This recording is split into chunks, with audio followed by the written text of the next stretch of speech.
Появление камина в городской квартире – это своего рода театральный жест. Камин абсолютно безопасен. Топка искусственного очага работает на обычной воде. Подключив камин к электропитанию, можно наслаждаться мистическим видом живого огня.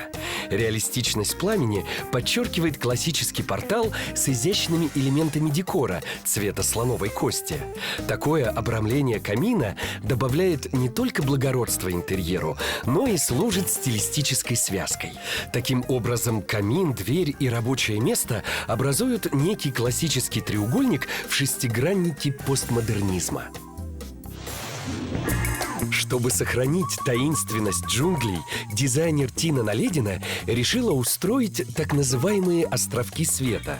Бра возле камина украшены стеклянной вставкой с кристаллом и матовым плафоном белого цвета.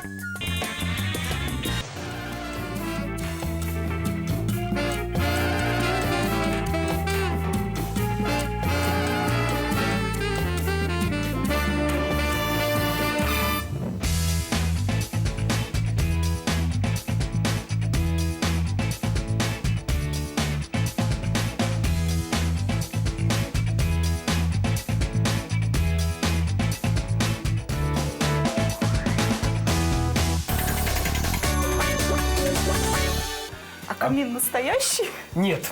Камин искусственный. Для того, чтобы в городской квартире разместить настоящий камин, нужно было рубить дымоход. Это искусственный камин, имитация, но очень полезная для здоровья, потому что это еще и увлажнитель воздуха в комнате, а выглядит как настоящий огонь. Саш, вы можете даже потрогать рукой. В нашей квартире, причем очень важный вот этот увлажнитель, потому что зимой особенно часто очень сильно греет батареи, и воздух очень сухой, поэтому, я думаю, очень отличное решение. А вот с дизайнерской точки зрения, как вам размещение этого камина? Ведь обидно, когда в этих драгоценных квадратных метрах ты отдаешь пространство, ну, откровенно для блажи дизайнерской. Ну, камин такой очень компактный, на самом деле, разместился, очень хорошо вписался в интерьер, и я не думаю, что он занимает прям очень много места. Он может служить так же, как и небольшой тумбочкой для всяких сувениров, шкатулочек, милых таких безделушек.